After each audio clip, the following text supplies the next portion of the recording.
So yeah, you gotta like test them. You have to test the grapes at the grocery store. They have to be like bulbous, and they do. They have to be hard. Like my wife will go and I like my grapes with some like I don't know, some good like good GMOs in them. Like she'll go to Aldi's and get like the natural ones, and they're all like small and kind of like not as sweet. I feel like these have been injected with sugar. You know what I mean?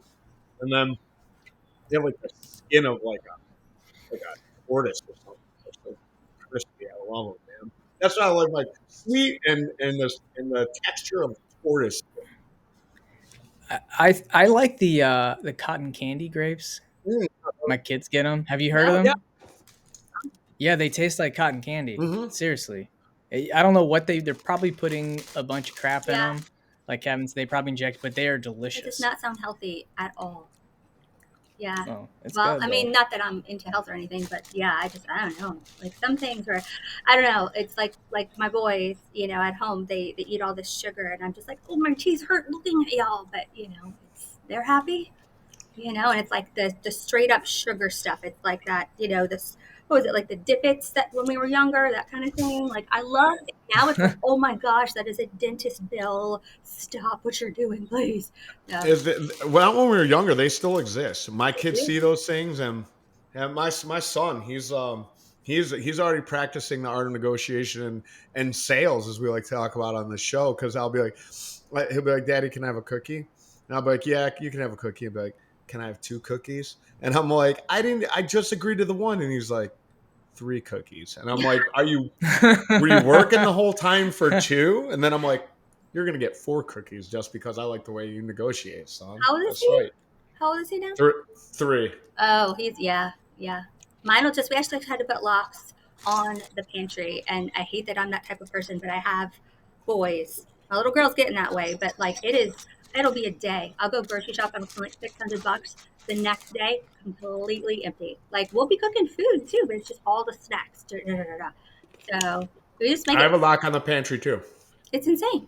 It's like I'm working to feed you guys snacks. Anyway, You mean your wife has a lock in the pantry for you Oh, specifically? yeah. No, it's like a child lock because Atlas and the fridge. But oddly enough, she doesn't have like one on underneath the sink where all the cleaners are. Like you can't get to Oreos, but you can drink that bottle of bleach, son. It'll be fine.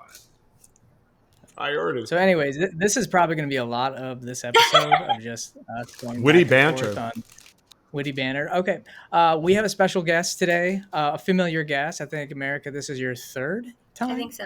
on the AWG. Third Okay. time. Marica Brewster, founder, CEO of the Von Mack Agency out of beautiful New Orleans. Is that the right way to describe New Orleans? Beautiful, hot, memorable. I mean, magical, all the things. Wet. Yeah. Yeah. Okay. Armed. Yeah. And so I'm. Armed. That's the way I describe it. And anytime I come to New Orleans, man, I'm like, state laws or not, man, I got a gun on my head, man. I'm like, y'all gonna rob me out here, man. I'm from Detroit. I Where know are how you y'all roll. staying?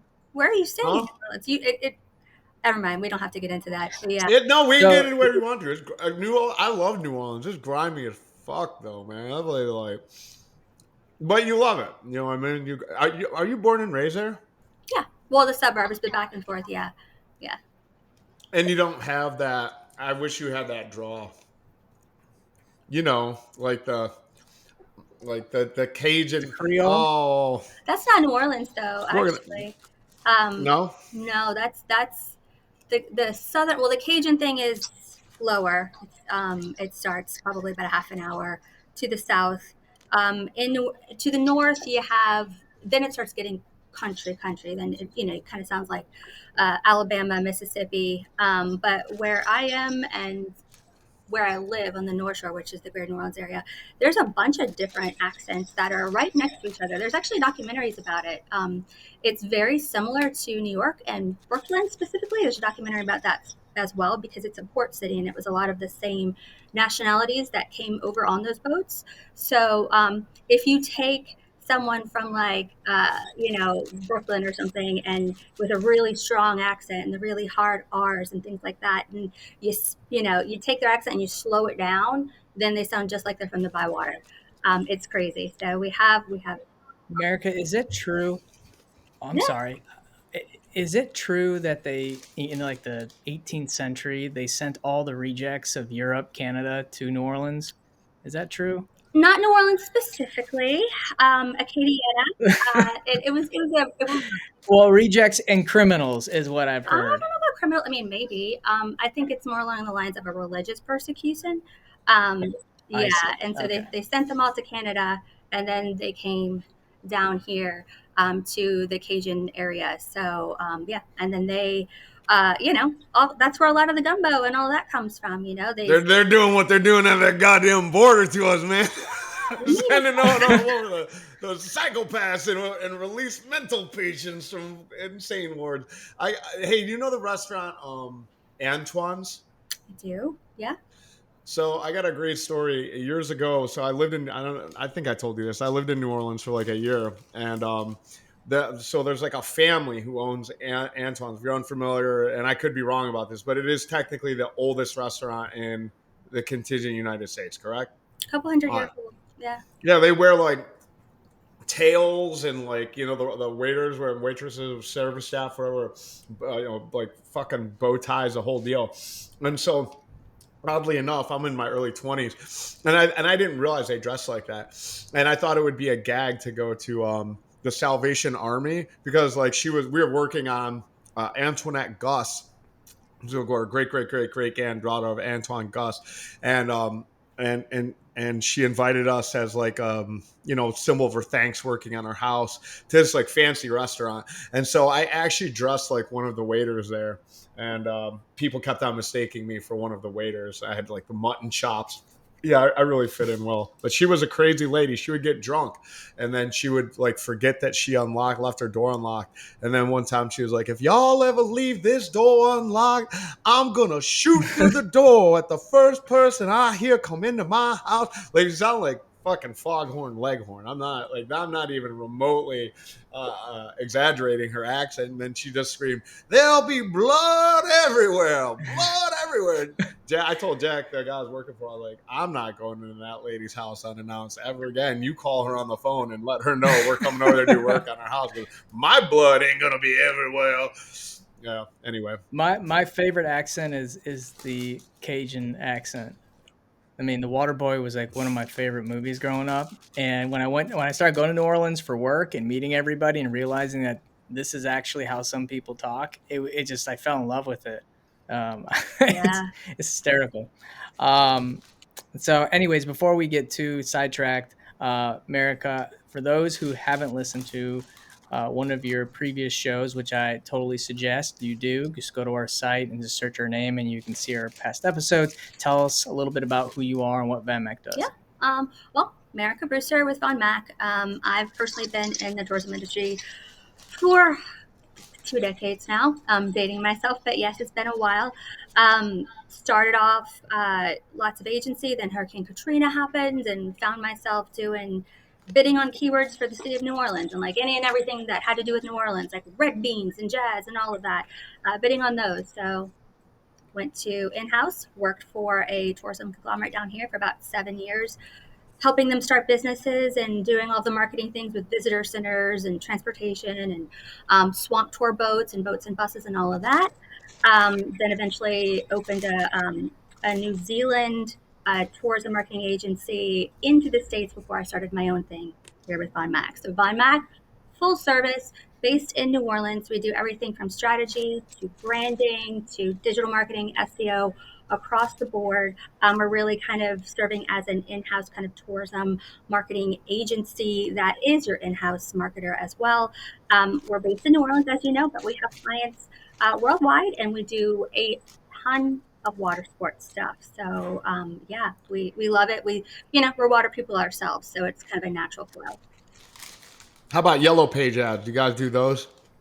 We got asked to do that the other day from one of our motor coach clients, and we had to actually look it up to see if it was still available because it was one of those.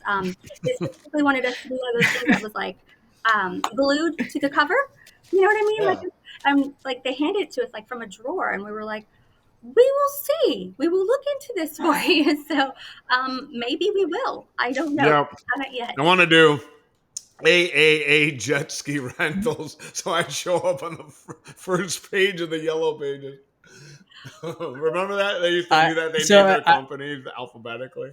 Yeah, I worked for so when I got into like water sports, my first job was doing marketing for a charter boat company, and the owner he was in his like late 70s, early 80s, so yellow pages were still a thing.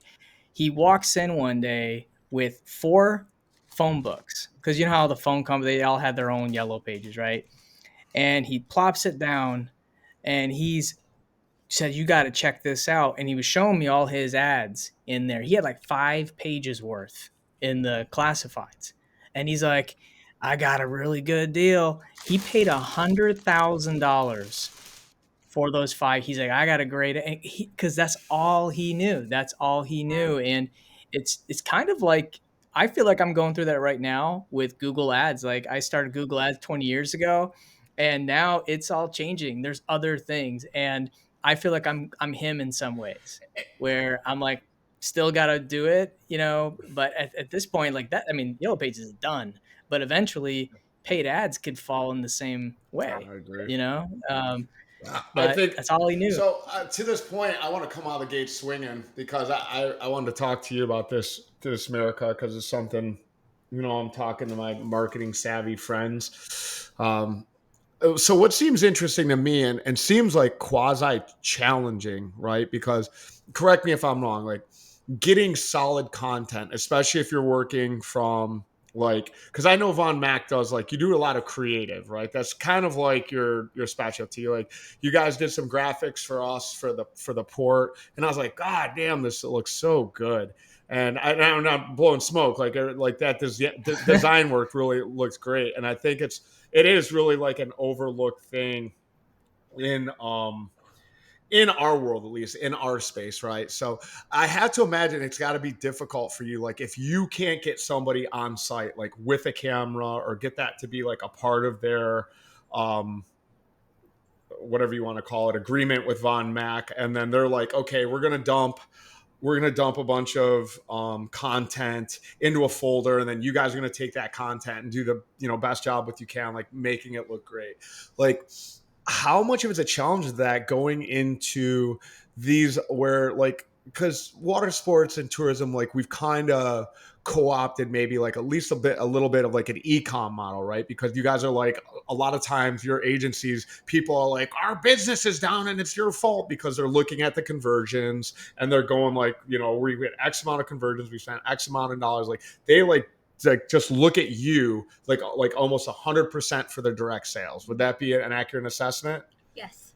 So like, is it a challenge now when you start to look at some of these like crisp, like these cap cut videos you see on TikTok that are 20, 30 seconds, they're curated, they're like, they look great, they look, you know what I mean? You have Snapchat, you have Instagram.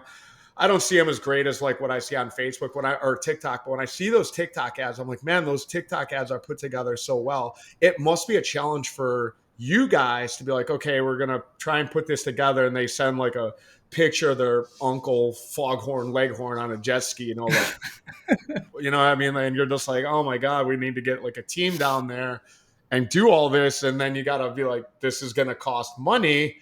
So can you kind of like walk through this? Like, I mean, how you guys are heading up like the social media, which I feel like a lot, if you're not sort of looking toward that direction, start to experiment. And like Greg and I have even talked about Snapchat and running ads on those type of platforms. Yeah. So there's a lot to say to that.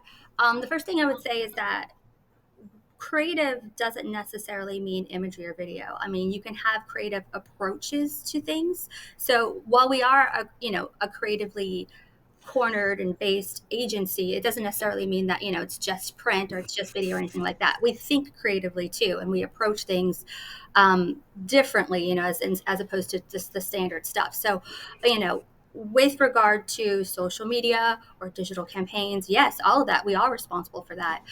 There is a level of polish and professionalism and beauty that is needed to evoke emotion, right? So we do our best with what we have to create that emotion. And that's going to be the driver for, the actual driven campaigns, the performance campaigns, not the actual branding, right? So we're going to have the branding in play. We're going to have our creative approach in play. We're going to have our creative persona development for who we're going to be targeting already in place. That's already going to have lots and lots and lots of time and effort put behind that to make sure that that's already in place when we put our stuff out there. When we put our stuff out there, we take, of course, it's optimal to go out and take photos and do videos, and we'll do the drones, and it's going to always do better if it's professionally put together, right? It's emotionally driven. It's an emotive sell, regardless of whether it's social media or a print ad or what have you. It is saturated imagery. You're not even storytelling anymore. You don't have that much time to storytell, in my opinion. You have like 0.5 seconds. You're selling a vibe. It is a vibe nowadays. Like, you have to get someone with that visual context, right? That whole compilation. So we have to work from the foundation, from the branding, what that context is. Is it deep blue hues? Is it, is it action driven? Is it adventure? Is it someone in the sky with splashes? Like, we have to actually line item out what that's going to be, so that when we're given something from a client, let's say we had signed one in France last week, what are we going to put front and center? Most of all, what's the lead color? Like, if you're driving these beautiful vintage motorbikes, are they mostly red? Are we going to lead with that maroon? It has to match, but it also has to sell the vibe. So we can take what we have with, John's an amazing designer, as you know, but we also have our content team here, take what we have and put it together we have Canva templates. We have each and every one of our brands. We have, a Canva brand lined out with their own templates and their own colors and their own fonts and all of that. We also have guidelines as to where, we might be given shitty stuff, by whomever. We might be given shitty imagery done by somebody's nephew or somebody, it's all shaky or what have you. But once you have those guidelines in play, right? Once you have the right font, you have the context of, okay, these are going to be the lead colors to sell the vibe. This is going to be the types of music that we put to it. All of that comes into play. Once we have all that together, then we can kind of peel apart what we're given and take clips from it and make the best foot move forward from what we're given. So it's a little bit of magic. I'll tell you, it's definitely an expertise, but that's the creative aspect of it, if that makes sense. Well, Marica, what makes the vibe? Like, what do you think that really triggers people in content? Yeah, it depends on the person, right? So it depends, like the audience of my motor coach client is going to skew older, right? Because they are trip planners, group planners, they're going to the shows. So they're going to be looking for groups of people. They're going to be looking for happy faces. They're going to be doing their check marks for, if they're reselling a group, people are on the bus. They want to see pictures of on the bus. They want to, that kind of stuff. That's going to be a different cue. If it is water sports, right, what are people going to connect with? They want to connect with in the now. That is what we're finding on our side of a context clue and a vibe. So in the now is going to be something that grabs attention right away. It's not serene on the beach. You'd think it is, right? But you guys aren't on the beach. You're not on the beach. That's like the simplest way to go outside of your connection. Unless you're doing something trendy and you're talking about Taylor Swift and she's doing something on the beach, that is going to be an exception to the rule. But if you want people out on the water and you're selling the water, then it's the water. It's the blue and the white. It is a feeling, right? So you're going to have close-ups of people doing the thing, and then you can pan out. It is the music that goes along with that ties into whatever audience you're driven to. Sometimes it's party music, sometimes it's really action. Usually it's something with a beat. But yeah, it's lots of sunrises, sunsets, sun reflection over a water, that sort of thing. What about? And I always I remember they got a lot of traction like 10 years ago, and I wonder if I always wanted to do one, but now I just don't know if it's relevant anymore. But do you remember Chambers Media? They did like the squatty potties, like the unicorn, like all those Dollar Shave Club, where they got, what I mean? This like those kind of like campy, like super fun ads, and I think they started at like 50 grand or something like that to put together a creative, like a commercial for you, 60-second, 90-second spot. Like, do you see those longer spots like still being relevant today? Like, and then on what channel? I'd imagine maybe YouTube, but you tell me. So it could grow. It's going to be different for everybody. And we test it. We A/B test it. So when we're putting out organic or very much so in our social campaigns, we do test long form versus short form. And we do that not only with video, but we do it with text, because some of it will make sure that you don't want it to get to the ellipses. It's weird, but you want somebody to read it the whole, just that, right? And then you have the long form, and that's usually going to be a lot more emotively driven. It's going to have the bullet points, blah, blah, blah, blah, blah. With videos, I'm actually surprised sometimes when we test it. It's going to depend on the quality of the video. Usually, sometimes I just want to throw 50 grand at something like wild as fuck and see if it sticks, because I think it is a challenge in this industry where it all just becomes blended together. And it doesn't matter. Like, we're talking all over the state of Florida, and then everyone all across the country is looking at what we're doing. And it just gets to like, I don't know if I ever told you about this, and if I find, I'll have to tag. I think I might have tagged you in, and I'm not sure, but I had like Godzilla with nunchucks and like Yoo-hoo and these like crazy, like poorly cut out like images of like a guy water skiing, but he was water skiing down like what is it? What's the one with the presidents? What mountain is that? Mount Rushmore. Mount Rushmore, yeah. Yeah. And then it just had like a cat with somebody jet skiing out of his mouth, but all really badly photoshopped. And then it was like, we do water skiing, jet skiing, kneeboards, and then I started saying random things like Band-Aids, paper clips, Elmer's glue, and it was just super fun, But it's when you first started or something, right? Like it was yeah, absolutely. Kevin, all those videos you made in the beginning, they are the best. You should be using those in your marketing. I miss now. them, and I promised myself I would not get homogenized, and because I was doing all of this stuff, I was just like, man, I just want to have crazy fucking videos and super fun. And we obviously we want to speak to families, but we also want to speak to families with a sense of humor, and that's the biggest part of it that I miss is like getting in there, and even though it's like whatever, it's like gonna get a few laughs, a few yucks. I don't know if it's gonna convert or not, but then we're back to dolphins and kids having fun, and I'm like, it works, but I'm like. Also have Godzilla with nunchucks. I don't know. I would recommend you guys test it. Pop your favorite one in there into one of your campaigns. Not in your feed, but just put it. See, you'll never know. I mean, it can surprise you what performs for sure. I remember I was doing this was earlier this year because as you know, I work with one of your competitors. Love you all in Destin, but we were at a visitor center doing competitive research with.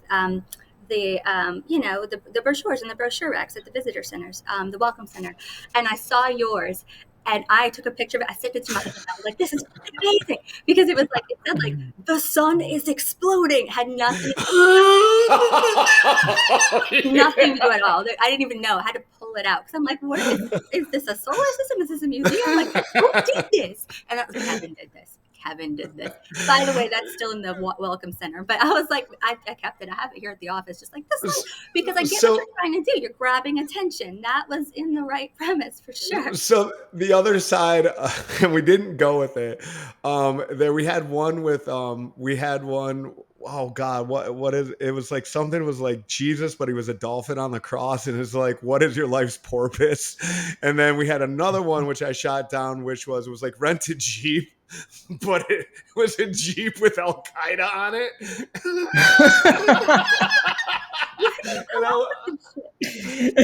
So this is not me, man. This is oh my God. Shout out my buddy Nick, man. Like he is the most. So he just has like he's got like a regular. I just can see this like the Jeep with the turret on it, and they're all in the jobs. Oh my God, that's so funny.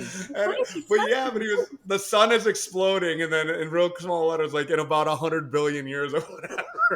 So get on your sunset is the most fire brochure ever. But I mean, he comes up with all this stuff and then he will not take payment. I'm like, dude, let me pay you. And you know, I know we've talked about it back in the day, but like, he's like one of my punk rock buddies from back in the day that was just super creative. You know, he went to a creative arts college. He always did this like super tongue in cheek. And he just come up with these like crazy creative fun ideas, and I'm just like, oh my god. I was like, it almost like kills me not to put this Jeep with Al Qaeda on, and I don't know how that's gonna play in North Florida. It was awesome. I'm not gonna tell you to test that one. I'm gonna hold that. That's great that you saw that. The sun is exploding. It's like fucking Kevin. Of course. It's fun, like, you know what I mean? I get it. No, I get the fun. I do. It's the most fun part of this job, man, is like, and I miss it. I do. Like, I always think about like grabbing the reins and get back into it, but it gets so busy. But that is by far like the most fun, is just like coming up with fun, interesting creatives. Like, I mean, if I had a marketing agency, they would probably be firing me left and right. They'd be like, what are you putting together on this? You know what I mean? Like, It's about having fun, for sure. I mean, but that's, Well, yeah. Marica, Yeah. well, go finish your thought. I want to talk about your rebrand. Real Okay, quick. yeah. Yeah, finish your thought. Well, and it kind of goes into the rebrand too, and the whole why. So they're creative and ideas like that are becoming the big point of interest and the big vocal point for agencies right now, just in general. Like, I happen to be doing it anyway, but it's if when we were doing research for our rebrand, I was, you know, researching the agencies in, you know, New York and LA and all that stuff. And there's this big movement because, as we know, tracking is going to shit. You know, we're trying to get ahead of it. Google's doing what Google does and will continue to do. I mean, it's going to give it 2 updates a week from this point forward. It's crazy. And it's not just Google. All the tracking is just going to be its own thing. People are moving away from, you know, third-party cookies, and, you know, they're getting their own proprietary data and all of this stuff. And you're basically just turning in this wheel. So there's this big resurgence across the board with regard to marketing and advertising agencies to get back to the basics, to get back to the fun, Kevin, the actual branding, the actual creative, because you can put together all of these strategic things. You can A/B test your heart out. I mean, this is what we do anyway. I mean, obviously, all of the things are in play. The components are in play. But if you don't have something that grabs attention, if you don't play with it, if you don't do something that you enjoy and that makes you kind of chuckle, then it's not going to make anybody else do that either, right? So, you know, now you have more of the look towards brand lift, you know, an impression share, an impression lift, and all of that, where, you know, you realize you're building something and you're going to have some data loss. You're going to have some things where, to speak to y'all's point, you know, yeah, I'm responsible for all the sales, when I shouldn't be, because there's lots of things that go along with converting on a company's end, right? You know, who picks up the phone? Are they calling them back? All that stuff. But to get those leads through, it really has to go back to creative, and that stuff has to come into play. So, that's why we kind of tilted everything and did our whole rebrand to kind of really focus on the fact that we do that. And think how worse it gets when, like, because and I don't know if this is like how you guys work. I'm not like, but I've talked to enough marketing agencies where they're kind of like, all right, give us your 3 biggest competitors, right? And then they do the search and they look at that. So now you like take that and then you put it through a chat GPT filter or something like this. And now you have like an even more homogenized brand. Now you even like look like way more copycat.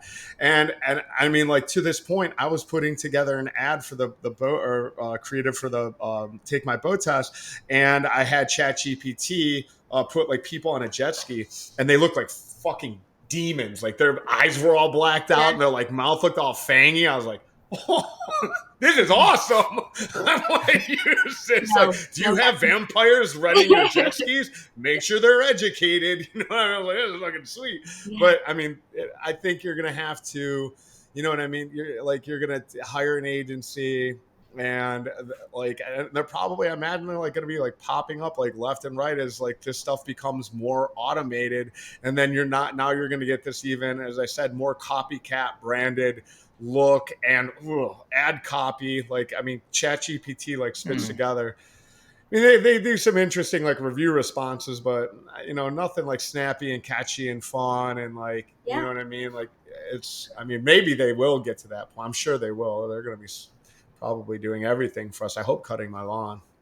Sorry, I America, you digress. mentioned something. Yeah, so we were talking the other day about your rebrand, and I had a question for you about because I'm going through some of the rebrand at WaveRes, and I asked you something, and I liked your response, and I've been kind of running with it. I showed you the video, the WaveRes video, and I said, is it a good idea that I use my personal likeness in my brand? And your response is like, well, are you going to do it one time, or is this going to be something that you continue to grow and build? And I said, that's a good question, because so many business owners will make one video or one post and then they'll tend to disappear for a while.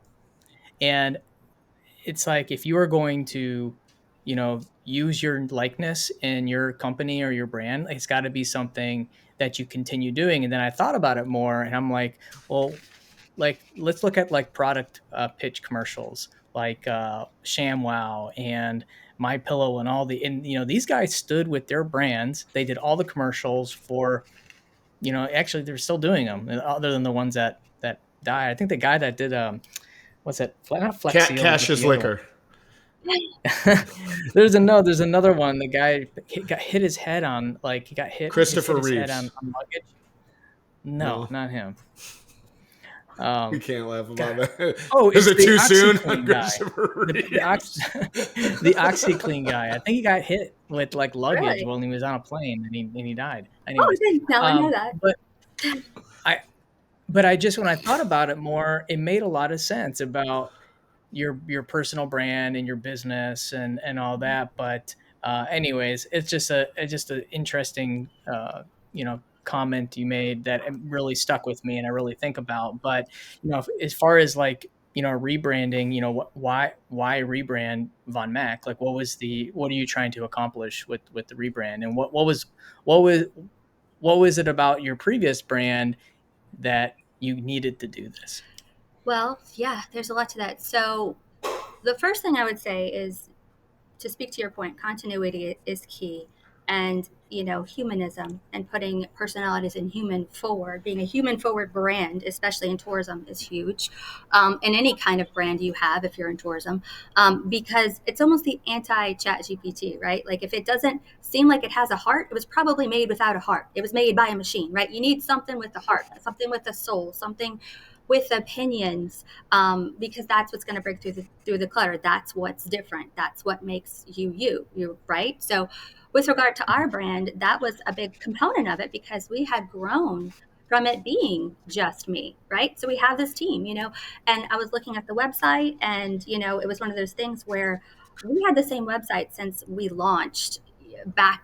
Well, when we publicly launched back in 2018, we're a little bit older than that. But when we did that, there were things that I wouldn't say I was hiding, because I don't hide anything, but I couldn't propagate a whole team because I didn't have one. It was me, and then I had my co-founder, and then Ethan came on, and it grew organically. So there wasn't really a need for a team page. I had Ooh, partners and this things. is slick. I'm sorry, I didn't mean to cut you off, but I'm looking at your site, and I'm like, Oh, man, this looks awesome. why? Thank you. So Yeah, yeah, this so is great. that was something where I needed to, because all of my team members, they are magic at what they do. We're all creatives. We have this big group, office environment here with lots of whiteboards, and we're the Mad Men style agency, right? So that did not show. That did not show in my branding. The people weren't there, and what it was when we looked at it was a lot of. To speak to your point earlier, Kevin, it was a lot of our creatives. It was a lot of our print, a lot of our billboard, a lot of our websites. I wasn't showing what Shahi did, with her SEO. I wasn't showing what Ethan does with his strategy, or, like, none of that, because it wasn't sexy. Right. And I'm like, we need to show that we're a team. I need to put that out there. So that was one thing. I was like, okay. And then with regard to the leads that were coming in, most of it's referral. We go to wait lists, all that stuff. But people would ask me, like, what do you do? Or, sell me on you compared to someone else. And I realized that with, you know, our spectrum of, the other awesome marketing agencies out there, I hadn't really looked to Von Mack specifically, plumber's pipes, you get busy and you run and you do your stuff and you work on other people's stuff.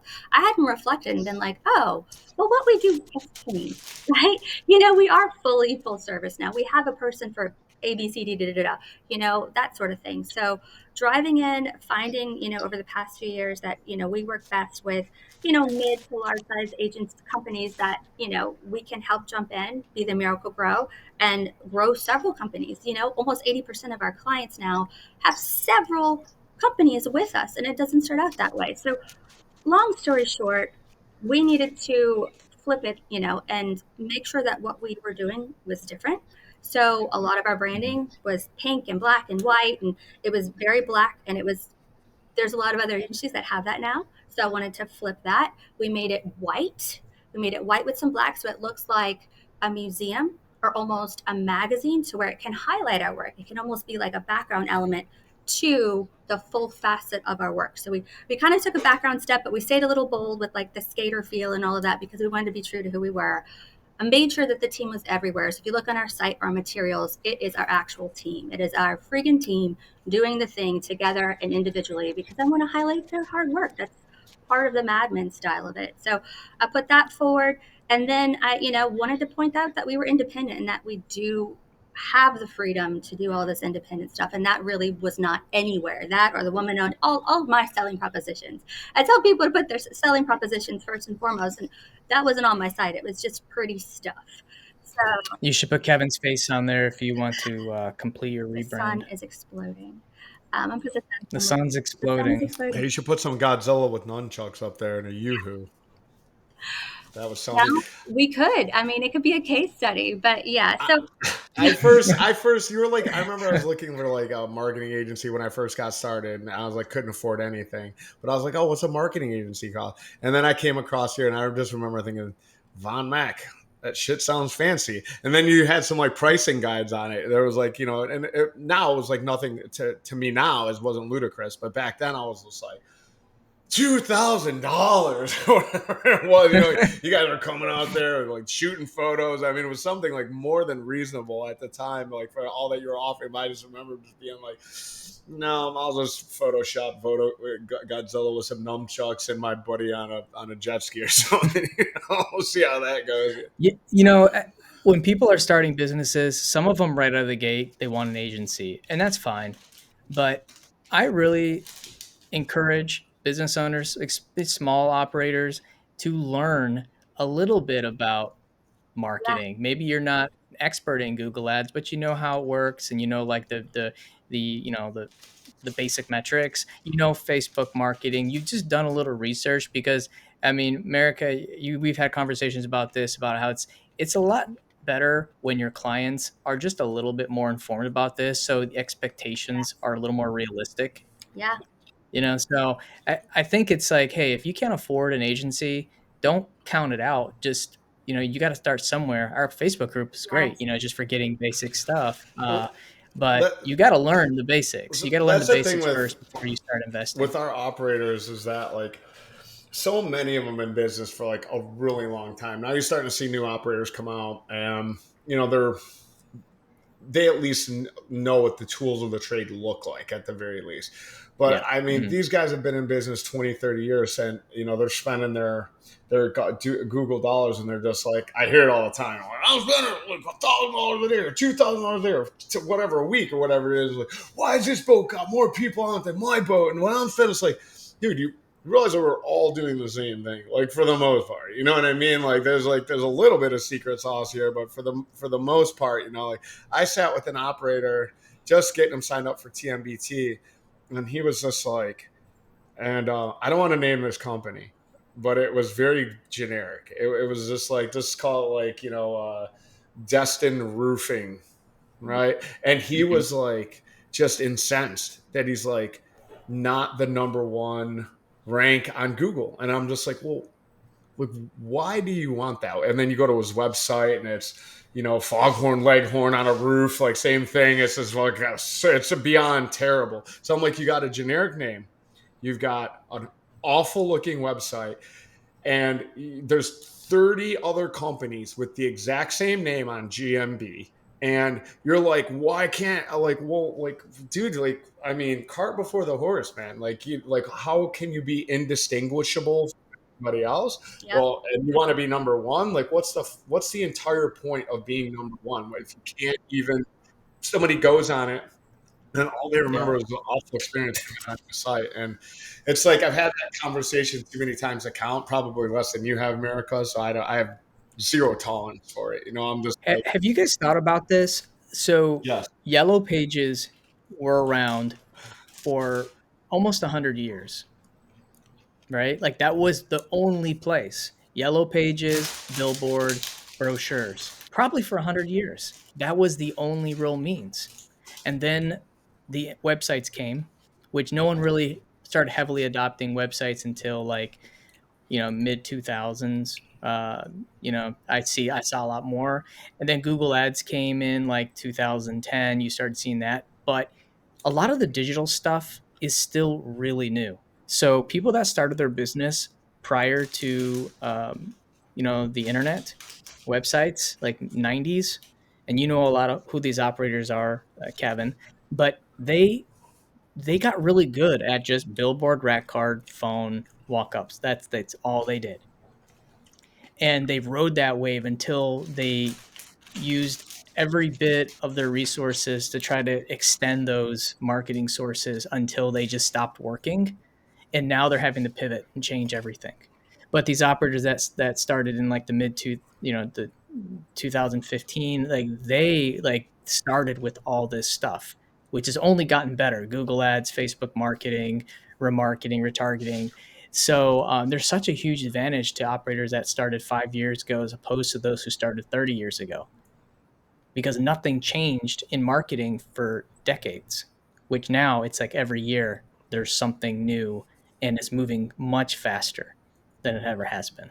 I'm looking forward to it. I'm looking forward to the change. I want to get in the dirt again. You know what I mean? I want to be like ahead of the curve on some of this stuff. I'm really interested in some of, I love TikTok. I even know Snapchat's just like a younger demo, but I'm just interested in getting in the weeds on some different stuff because it just, everybody's just has the same Mhm. approach. You know, it's like throw money at advertising, like try to drive organic by getting higher ranking. And it just, Greg, you said it earlier. I couldn't agree more. Like, I feel like we're kind of into the radio yellow pages days again. And I hope that there's a change on the horizon so that we can sort of express ourselves a little bit better creatively rather than like, you know, oh, let's bid for jet ski near me and, 99 like lowest price and be able to compete from a creative angle. As sure as I'm well, America's problem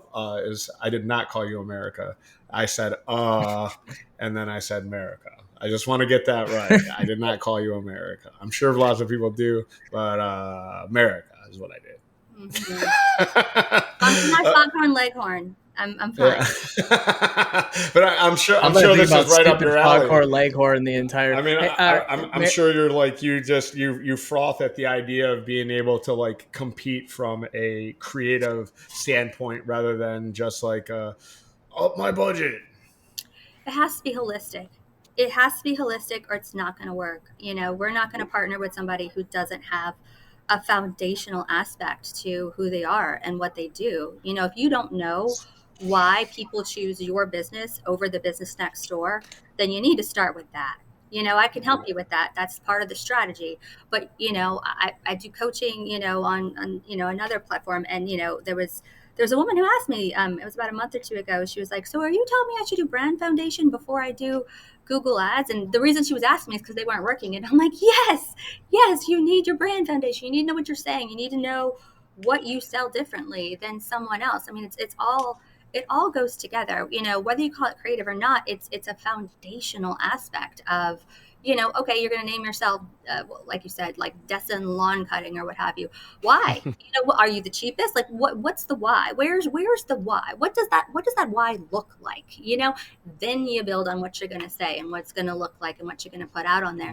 You're going to lose a lot of money otherwise. And there's so many people that do that. They just think you just build it and it's just this Cracker Jack box and it's, you're just going to throw some money on it and it's going to work. And it's a lot more psychological and complicated to that. And there's data behind that. And if you don't, if you just go digital, or if you just go brochure, or if you just go SEO, you're missing out on some of those aspects that can help you build. I mean, some people say that brand building isn't a thing in tourism, and that you get, the one-time visitor and that's it. But I do not agree. I do not agree, especially, especially in water sports, where you do have that really prolific drive market by and large, usually not just in Florida, but wherever, people are going to drive to the friggin' beach.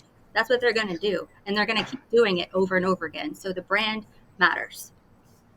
Yeah, I agree. So North Florida especially has just such a strong drive-in market here. And people have just universally commoditized their brand. And I always feel like when we have a great year and other people have had a down year. I was talking to my daughter, by the way. Low key hitting on Marica. I always feel like that's my competitive angle, is that like we have focused from the very beginning on building our brand and not like super focused on trying to rank for keywords, even though we luckily have. And I always felt like that's my edge. Like we've always been about brand since day one, and making sure we were speaking to our customer archetype and who that person was, and reading through our reviews and listening to the concerns, and then changing our ad copy, and like continuing to refine our message of who we want as customers. And we target them so very specifically in all of our branding that we end up usually getting them. Yeah. It evolves. So, Marica, we're coming to the end of the show, but I just want to make a quick plug for the port, because you're going to be doing a presentation, and you're also going to be hosting a roundtable session, which I highly encourage to sign up for her roundtable. There's only 15 people max that can go to each roundtable, so it's first come, first serve. So make sure you register when you get there early. But anything you want to mention about your presentations? How can people contact you? How can people contact you if they want to know more about Von Mack? Yeah. So the presentations are going to be wonderful. They're going to, focus on holistic strategy. Make sure you don't have to discount things, that you can actually sell what you sell and why you sell it best, and using that, right? So using that to move forward. So definitely recommend joining me, signing up sooner than later. To reach us or to talk marketing, strategy, creative, digital, all of it, you can go to vonmackagency.com, which is VONMACK agency.com, or you can write me directly at Marica. It's spelled all weird, so just bear with me. It's Marica. It's Marica at vonmackagency.com, and I'll get right back with you. Cool. Thanks for having me. And yeah, thanks. And everyone, just make sure you get your tickets, watersportpodcast.com. We don't have a whole lot left, and we're going to keep saying that because we really don't. But that's it. Thanks again, Marica, for joining. We appreciate it. It was a great conversation today. I enjoyed it. Thank you. And as always, keep it awkward.